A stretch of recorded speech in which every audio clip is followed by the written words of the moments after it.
Romans and countrymen. Kidding. Friends, welcome to Daily Power Parsha, where the Torah is always the same because the Torah is eternal, but the jokes, that's also the same. But the intro is always a little bit different, perhaps. Welcome back. This is our daily excursion into the Torah reading. Today is Tuesday, March 23rd, 2021. And as such, we will be looking at the third reading of our Torah portion, which is Tzav. And I need to begin by telling you something that I did not tell you yesterday. And that is that the word Tzav means command. Tzav means like mitzvah. It's like the middle of the word mitzvah. So Tzav means command. And the Torah portion opens up with God telling Moses that this is what you should command your brother and his kids, the priests. This is what you should tell them. This is what you should command. But Rashi says something so beautiful. Tzav doesn't just mean command. Tzav means to encourage. But more than encourage, it means Tzav means more than just encourage. It means to be mezarez, which means, what's a good English word for that? Zirizut. It means to encourage to the extent of alacrity. Does that make sense what I'm saying? Alacrity? The idea of doing it quick, of being on top of it and not letting it letting it just be on a back burner and something I'll get to, but something that is top priority. I want to share this with you on my screen. Let's see if I can find it. Tzav Torah reading. Boom shakalaka. 1 second. Here we go. I'm going to go back to the first reading because this is the Rashi that I want to share with you on the opening, the second verse, Tzav. Hebrew, Tzav, says here command, but as we'll see soon, Rashi throws us a wonderful insight. Rashi says Tzav, the expression Tzav always denotes urging to promptly and meticulously fulfill a particular commandment for the present and also for future generations. That's a lot. It's a big mouthful of words. I was this close to not getting through it. I'm just saying, from the clutches of certain doom of vocab, this is what's going on. So it's urging to promptly and meticulously fulfill a particular commandment. So the idea of Tzav is not just this is what you should do, but it's about encouraging, urging, do it promptly, do it soon, with alacrity, with energy, do it carefully. It's really hard to, it's one Hebrew word, lizarez or zeruz or zrizut. It's one Hebrew word that has a lot of English words to explain it. It means to be on top of it, to get it done right, and to do it with an energy. That's what Moses was meant to tell Aaron, not just what he should do, but inspire him to do it in an enthusiastic way. And not just once, but for the present and also for future generations for all time. Are you with me on this? So it's about being so inspired that every time you do it, it's going to be amazing. Rabbi Shimon taught, Scripture especially needs to urge people to do commandments where monetary loss is involved. So when it costs you something, you buy matzah, it costs money. You buy wine for the Seder, sure, costs something. Build a sukkah, wood doesn't grow on trees. Wait a second. It literally does. But it costs money. You like that, Nassim? So yeah, it costs money to do a mitzvah. You buy your citron, you buy your esrog, you buy your lulav. These things cost. So when there's some financial, when there's skin in the game, the Torah has to God specifically gets on you to be motivated and excited. What's the financial loss in this case? Well, it's sacrifices, it's time, it's money, it's effort, it's clothing that gets dirty, whatever. It's all the stuff that's involved, physical labor involved in this. So therefore, it requires a zrizut, a special, specific encouraging. This is how Rashi explains the word tzav, which, by the way, is the name of the Torah portion, tzav. So what does tzav mean? Well, simply means command, but more layered, more nuanced. It doesn't just mean command. It means urge, encourage, to do it promptly and meticulously and for all time, not just for now. It's all of this energy that is meant to be conveyed from Moses to Aaron, to his kids, and from them to their kids. In other words, it's not just about passing inspiration forward, but it's inspiring the other one so much that they'll inspire the next one after them. And let me just jump in and make sure that what I'm saying makes sense. This is not just person A inspiring person B. This is person A inspiring person B to be so inspired that they're going to, on their own, want to inspire person C, to such an extent that C is going to inspire D and D is going to inspire E. You know what this is the story of? Judaism. This is the story of Judaism. This is why we're here. Because somebody didn't just get it and say, interesting, oh, well, we're done. Somebody got it from the previous generation and said, you know what, this is so interesting. This is so compelling. This is so life-affirming and meaningful and amazing that I'm going to share it with the next one.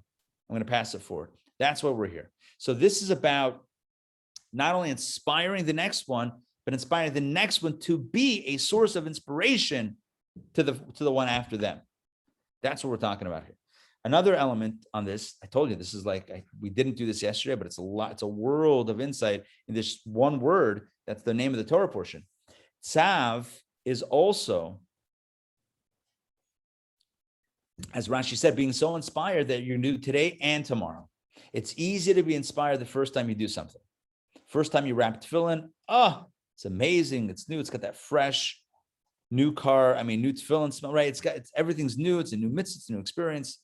First time you attend a seder, eat matzah, it's interesting. It's crunchy, whatever. But when you've done it for a long time, for many years, at some point it can feel a little stale, can feel a little like this again, not so inspiring. And the point of Tzav is that every time you do it, every year or every day or every generation, whatever context it is, it should be as fresh, as inspiring, as urgent as the first time. Human beings, by nature, we get excited for new things. We get excited when things are new and fresh. The point of this is to be excited, even when it's not so new and fresh. That's the big idea here.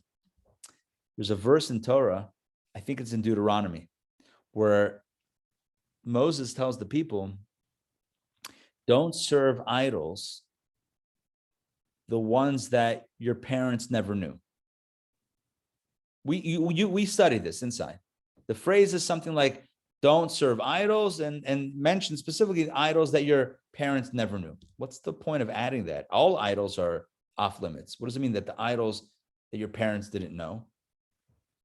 So according to some, Moses is telling us the psychology of why you would worship those idols. Why? Because everyone wants to feel some fresh energy. You don't just do what your parents did. So you'll specifically find an idol that your parents didn't serve, because that way to you get that high of finding something new, a new experience. So Moses says, don't do that by worshiping false idols and foreign idols. Find that within your own tradition. Find that within your own faith. Find that within your own Yiddishkeit, within your own Judaism. Make it fresh so that you don't need to look at something else that's external. You don't need to look elsewhere because this is fresh. Make it fresh because it is fresh. All right, so that's it. That's with the opening verse. Now on to third reading. Any questions or comments on that? Good. I have 2 thumbs up actually, but one was off screen.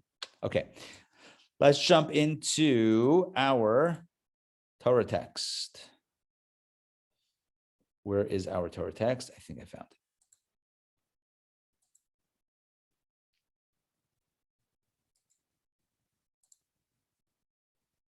Can you guys see that? Beautiful. So we spoke about the offerings, the Ola offering. We spoke about the Shlamim. We spoke about the Mincha. So again, the burnt offering, the peace offering, the meal offering. We spoke about the sin offering. We spoke about the guilt offering and the various observances that were involved in those offerings. Essentially, Tzav, this Torah portion, is elaborating on the introduction, the themes that we introduced last week as we started the book of Leviticus with the offering. So these are more details. Let's talk about the peace offering in more detail today. Leviticus chapter 7, let's jump in with verse 11. And this is the law of the peace offering, which he shall bring to the Lord. If he is bringing it as a thanksgiving offering, and we'll talk about that in a moment, Thanksgiving. Where does Thanksgiving come from? Boom. You saw it right here first. So if he's bringing it as a thanksgiving offering, he shall offer turkey, joking. He shall offer, along with the thanksgiving offering, unleavened loaves mixed with oil, unleavened wafers anointed with oil, and scalded flour mixed with oil. There you go. Along with loaves of leavened bread, he shall bring his offering along with his thanksgiving peace offering. So this is the example, one example of a peace offering. The peace offering is an offering that parts of that offering were eaten by the person who brought it and by the priest who brought it and by the altar itself that was burnt on the altar. So this is a peace offering specifically in the form of a thanksgiving offering known as the Karban Todah. Like you ever hear the expression Todah Rabbah? Thank you very much. Todah. This is a Karban Todah, a Thanksgiving offering. So in addition to the actual Thanksgiving offering, which we'll speak about in a moment, so there has to be unleavened loaves and wafers and flour and loaves of leavened bread. In fact, there was meant to be a ton of loaves of leavened breads, a lot of them. Let's see if we find an amount here. I think there was something like a few dozen loaves that were brought.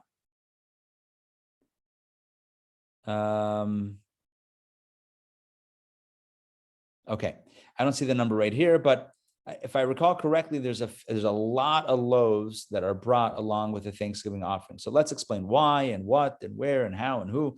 What's the Thanksgiving offering? So traditionally, a person would bring the Thanksgiving offering upon encountering 4 scenarios. Either, number one, a person got out of jail, or a person healed from an illness, or a person traversed the desert, or a person traversed the sea. If you cross the sea, cross the desert, heal from illness, or get out of jail, in any of these cases, you would bring in the temple of old a thanksgiving offering, a Karban Todah, an offering of thanks. It's a peace offering because it's eaten by all the parties involved, but it's specifically in the form of a thanksgiving offering. Something happens, something amazing, and thanks is offered with this offering. But the cool thing about these loaves of leavened bread, again, I don't remember the exact number right now. I don't want to make it up either, but it was a significant number of loaves of bread, and it all had to be eaten. Now, you can't eat it yourself. I mean, how much bread can you eat? So this encouraged, or this mandated, right, essentially that the person who was celebrating the personal, victory or the personal good news would actually bring in others in the celebration and share the food with them. Does that make sense what I just said? Part of the offering is to eat bread, is to bake bread, loaves of bread, and to eat them. And that means if you have to eat all this bread, then you have to invite friends and family to join with you. And this way, a person's private celebration would become more of a communal, or at least familial, at least somewhat more of a public celebration. The idea is that we should celebrate not just privately, but we should celebrate with loved ones and friends and community good occasions. Even till this day, we don't have a temple. But when somebody experiences good news, right, a family simcha, or a getting healed from being sick, or getting out of jail if that's the case, or even when somebody does international travel, there is a blessing that said thanking God, and many have a tradition to sponsor, let's say, a kiddush, a luncheon at the synagogue Shabbat afternoon, to kind of celebrate and eat and enjoy with others and share the story, tell the story, and inspire others as to the kindness of Hashem. Now today, quarantine, whatever, we're still easing our way out of a pandemic, so we're not 100% there yet with kiddush sponsorships and Thanksgiving celebrations. Nonetheless, this is a profound Jewish value, the idea of gratitude, and it's reflected right here in our discussion of the offerings, and it's one of the forms of peace offerings that were brought in the temple. So again, the core idea here is that when something good happens, acknowledge, remember where it's coming from, give thanks to the Almighty, and celebrate in the proper way. Let's continue.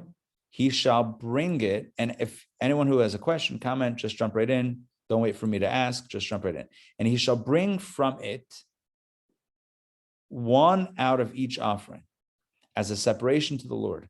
The Kohen who dashes the blood of the peace offering, it shall be his. Let's see what that means. Rashi says, one loaf out of each kind. He shall take these as a truma, separation for the Kohen officiating at a sacrifice. So one loaf out of all the different types. We had unleavened loaves and wafers and then regular leavened loaves. So one of each kind of starch was given to the Kohen who was helping. And then, a separation for the Kohen officiating. The rest is eaten by the owner, with the exception of the breast and the thigh of the animal, which we'll talk about soon, as the waving of the breast and the thigh of a peace offering is delineated below, and a thanksgiving offering is called a peace offering, and consequently, we apply the laws of a peace offering to it. So therefore, since it's a peace offering, some of it goes to the altar, some to the Kohen, and some to the individual who is bringing the offering himself. Hope that made sense. So some of it goes to the Kohen, some to the altar, and the rest is eaten by the person who brought it. That was verse 14. Verse 15. And the flesh of his thanksgiving peace offering shall be eaten on the day it is offered up. He shall not leave any of it over until morning. In other words, he eats it. He eats the thanksgiving offering, the meat of the animal, with the exception of, we just read, the breast and the thigh that are given to the altar as a way of offering. But if his sacrifice is a vow or a voluntary donation, on the day he offers up his sacrifice, it may be eaten. On the next day, whatever is left over from it may be eaten. So when it's a Thanksgiving peace offering, so it has to be finished on the day and the night. It can't be left till the next morning. But if it's a vow or voluntary donation, a bit of a different type of offering, then it could be eaten even the next day, right? On the next day, you can still have the leftovers. You don't have to burn it because it's holy. You can still eat it the next day. However, what is left over from the flesh of the sacrifice on the third day, that should be burnt in fire. So some sacrifices, some offerings had to be eaten either that day or that immediate night afterwards. But by daybreak the next morning, whatever was left had to be burnt. Some you had one more day, but after that day, that was it, just depending on the sacrifices. So I hope it made sense what we said here. The Thanksgiving peace offering, you have 24 hours. The other one, you have 36 hours, 48 hours, whatever it is. But on the next day, the third day, it's done.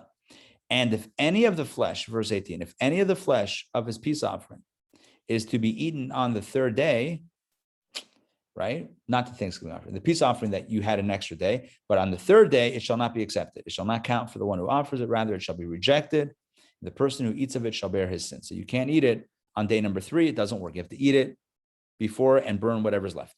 And the flesh that touches anything unclean shall not be eaten. So if the meat of the sacrifice that you were going to eat touches anything impure, you can't eat it. You got to burn it in fire. But regarding the flesh, anyone who is clean may eat the flesh. So you have to be in a state of cleanliness and make sure that it doesn't touch anything that is unclean or impure. A person who eats the flesh of a peace offering of the Lord while his uncleanness is upon him. So in other words, in a state of ritual impurity, if you eat from the offering in an unclean state, doesn't mean physically, it means spiritually unclean with the different types of impurities that Torah speaks of. So that's a pretty significant misdeed. It says the punishment is that soul shall be cut off from its people, which is the idea of kares, which is one of the highest, it's a spiritual form of consequence where the soul is actually a little bit ostracized. Now, it doesn't mean fully and irrevocably, there's always a way back, but it means that's already a severe thing to do, to eat the flesh of a peace offering in a state of uncleanliness. By the way, in case anyone's concerned about this, today, there are no peace offerings. We don't have a temple, and we're all in a state of uncleanliness. So enjoy your barbecue, just don't call it a peace offering. Next, verse 21. And a person who touches anything unclean, whether uncleanness from a human or an unclean animal carcass, or any unclean carcass of an abominable creature, and then eats of the flesh of a peace offering to the Lord, that soul shall be cut off from its people. Again, kind of the same thing. There's probably a nuance that this verse is adding over the other one, but essentially it's just repeating the prohibition against eating a sacrifice in a state of tumah, ritual impurity. All right, verse 22. Here we go. And the Lord spoke to Moses, saying, speak to the children of Israel, saying, you shall not, you shall not eat any fat of an ox, sheep, or goat. By the way, it doesn't mean any fat. All meat has fat. You have a steak, there's a little fat in it, but it means certain the forbidden fats. Don't eat any of that fat on these types of animals, ox, sheep, or goat. The fat of carrion and the fat of an animal with a fatal disease or injury. In other words, an animal that you can't eat because it's not kosher anymore. It was killed in the field. What is carrion? Yeah, is that like luggage in a Delta? Carrion? Anybody know the definition? I'm going to look this up. I believe it means something killed. It's an animal that eats the dead. Yeah. Like a buzzard. Well, it's actually, according to this, it's a noun. It's the decaying flesh of dead animals. Yeah. So it could be a kosher type of animal that died and is now, I don't know, I want to say roadkill. It's now dead. It's now lying dead, deceased. It wasn't slaughtered properly. It's dead. It's a kosher type of animal, but it wasn't slaughtered properly. And that's it. So you can't eat it. It's not kosher. It might be a cow, but it's not kosher. Or an animal that was slaughtered properly, but it had a fatal disease or injury. And as I said, I think I explained this a day or two. I think I did at some point that even a kosher animal that is slaughtered properly, you have to check the internal organs to make sure that it was a healthy animal. And that's why there's a conception that kosher is healthy, because it literally is. Literally, an animal that's not healthy is not kosher. It might be a cow. There might have been a ritual slaughter or shochet who did everything per the law. Still not kosher if it's not healthy. So literally, kosher is a healthy animal. Otherwise, it's no good. So what happens if you have a cow that either killed, lying in the field now, or or it was shechted, or it was slaughtered, but it had a fatal disease or injury? So you can't eat it. But what about the fats? Can you use it for any other purpose? So the answer is yes. It may be used for any work, but you shall not eat it. And this is where the Torah differentiates between the prohibition against consumption and the prohibition against deriving pleasure from a thing. There are certain things that are forbidden to eat, but you are allowed to sell it. I think I mentioned this a few days ago. You have a kosher slaughterhouse. When something's not kosher, they sell it to the non-kosher meat peoples. You're allowed to profit off of it. It doesn't mean because something's not kosher, doesn't mean you have to put your hands up and walk backwards and then start running when you're 5 meters away. That's not what it means. If it's not kosher, you can't eat it. People say, what about a medication or a vaccine, whatever that has non-kosher ingredients in it? Are you eating a vaccine? I've never seen a vaccine go in like that. I don't want to make this about vaccines. I'm just saying you're not eating it. Oh, you're benefiting from it. No problem. Here we go. Leviticus 7:24. Yeah, might not be kosher, but it may be used for any work. You're allowed to benefit from it. In halachic terminology, there's an isser. Isser means prohibition. There's an isser achila, prohibition against eating. And then there's the question about hana. Hana means pleasure, deriving benefit from it. Now, there are certain things that you even can't derive benefit from. And I'll give you an example. Famously, meat and milk, the mixture of meat and milk, not only can you not cook it without eating it, not only can you not eat it without cooking it, you can't even have profit from it, which means that even if you're not eating from it, to own a cheeseburger restaurant, to make money, profit off of the mixing of meat and milk would be problematic. Does that make sense what I just said? And how do we know this? Because the Torah repeats the prohibition against meat and milk 3 times. And we know from this, it means 3 different prohibitions. One prohibition is about cooking it. Even if you're not eating it, you cannot cook it together. Number 2, you can't eat them together. No matter how they got together, you can't eat them together. And number 3, you cannot benefit or profit in any way off of the mixture of meat and milk. So that's just an example of meat and milk and the mixture and the prohibition. But here, when it comes to the fat of these animals that we can't eat, the Torah says they still may be used for any work. You're allowed to benefit from it. Yes. Rabbi, so can you explain why, if it was to give a sacrifice, why the people giving the sacrifice were permitted to eat in certain constraints to eat it? I mean, you would think that if it's a sacrifice, then you wouldn't be able to eat it ever yourself. Yes, certain sacrifices were like that. What you're saying, certain sacrifices were totally for the altar and burnt. Certain sacrifices were meant for the person to enjoy as well. I'm giving some to God, but I'm also enjoying some of it. And the example that we have today is the Thanksgiving offering, where you bring a sacrifice to God, thanking God for the blessing in your life, the miracle in your life. But at the same time, you're also enjoying, you're celebrating yourself, the miracle, and you're getting in the festive mood yourself by enjoying part of the food as well. So I don't know if I answered it or if I just contextualized it, and maybe that helps understand it. You're right. You would think if you're just giving an offering to God, so then don't get involved. But again, depending on the sacrifice and the type that you're bringing, there is a rationale to say you should also enjoy it, and the Kohen who helps could also enjoy some of it. So it's not either or. There's different types of sacrifices with different types of sharing or not sharing features. But this is specifically talking about fats. So there are forbidden fats, and that can never be eaten, but it could be used for other purposes. And here the Torah says, once again, the prohibition. For anyone who eats fats of animals from which sacrifices are brought as fire offerings to the Lord, the soul who eats it shall be cut off from its people. Again, it's a serious deal, don't do. Next, and these prohibitions against fat and blood consumption, certain fat and blood consumption, we find frequently. We had it yesterday's reading. We talked about it last week as well. But here, once again, the prohibition. And you shall not eat. And by the way, the Talmud does a great job of every time it repeats it. The Talmud says it's adding this law or it's qualifying that law. And that's what the Talmud, a lot of what the Talmud does is explain repetition of verses, that it's not repetitious. It's rather further instructive, but we don't have time to get into all the details.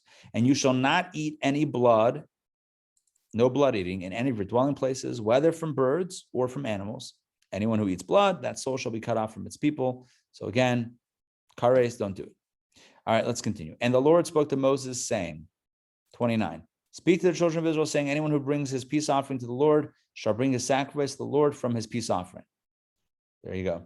So if you bring your peace offering to God, so he shall bring it to God from his peace offering. In other words, from his peace offering means not the whole thing. Some of it he's going to eat, but some of it from that should go to God. Does that make sense? This is how we know that some of it is consumed by the person who brought it as well.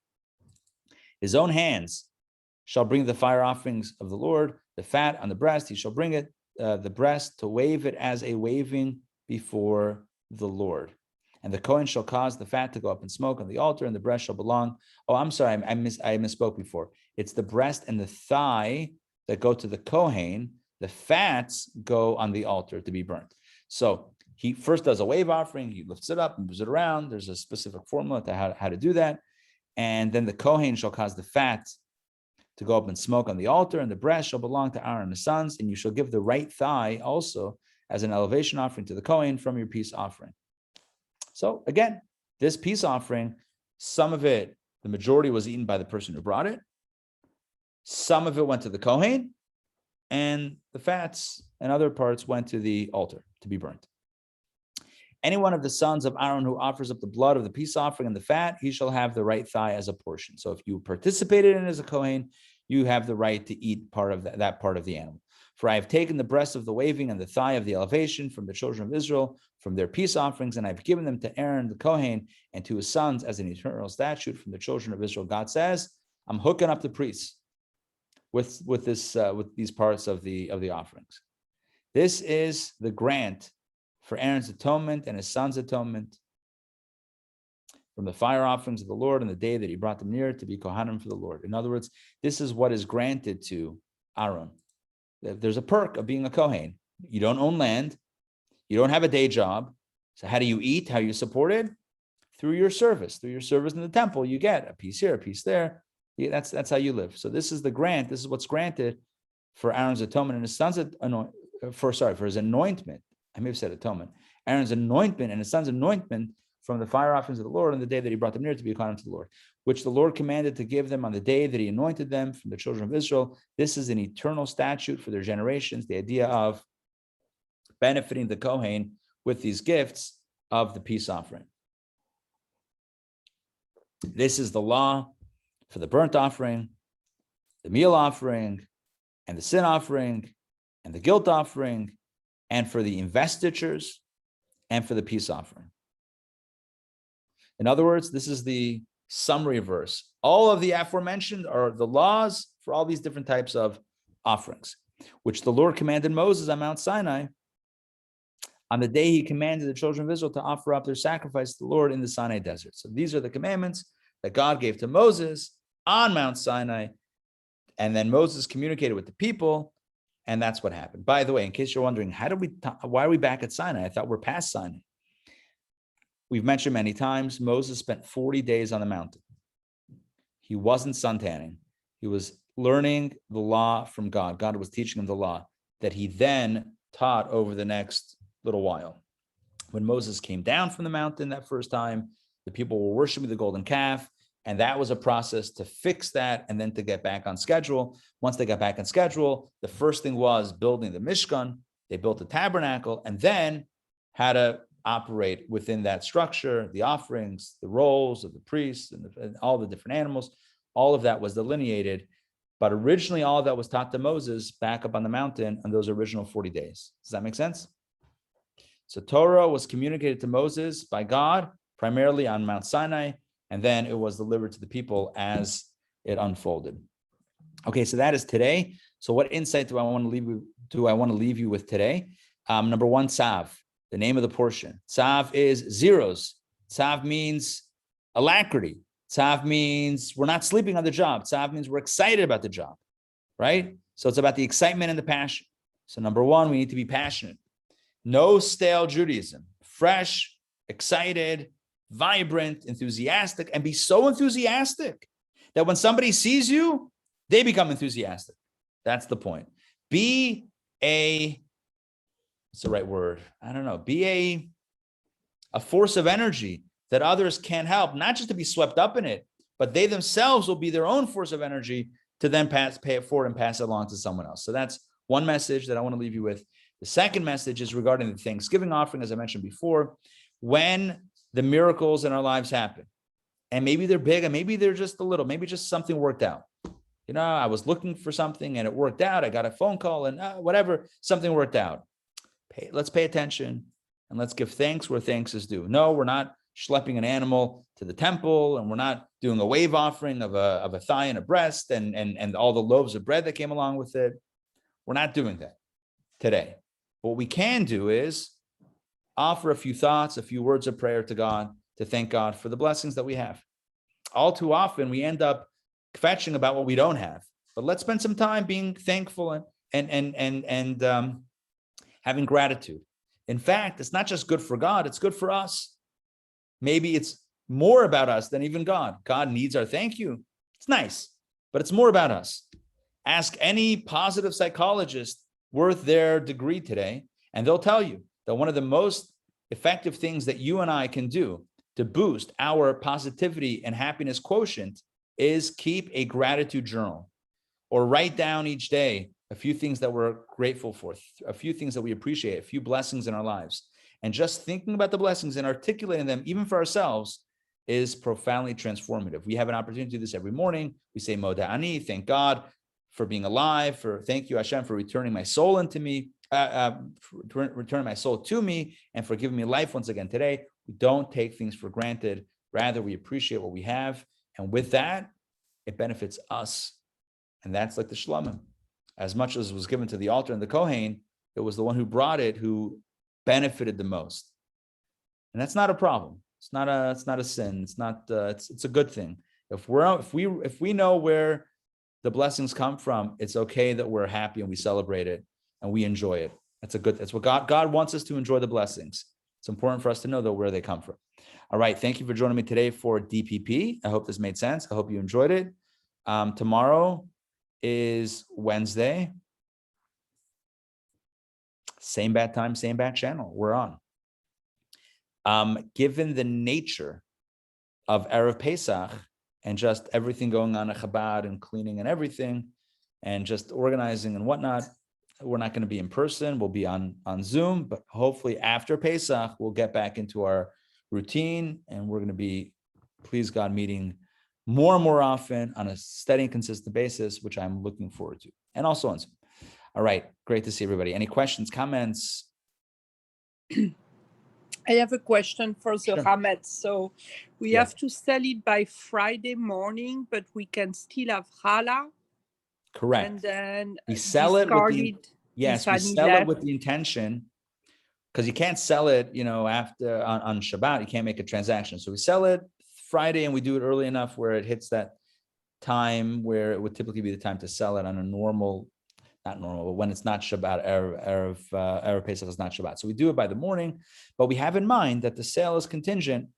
The official sale is going to go into effect the next day at whenever it is, like 12 o'clock or something. You have to finish eating by like 11 something and you can't own it, has to be gone by 12 something. So here's the deal when it comes to selling and owning chametz. So on Passover, the prohibition is not only not to eat the chametz, but even to possess it and to own it and to derive any benefit from it. Again, the benefit issue. So it's supposed to be completely out. Now, what if you have a box of Cheerios and you like your box of Cheerios and it's in a nice airtight container and you would love to eat them after Passover and you just want to have them gone for a week?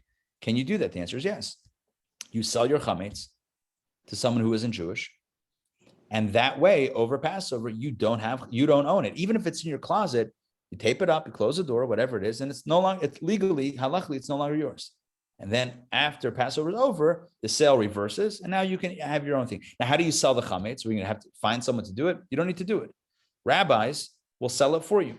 So you can go on our website, not the Intown Jewish Academy, but chabadintown.org/Passover, and there's a form there to sell your chametz. You specify where you live and your time zone, or your address, and your chametz effectively will be sold.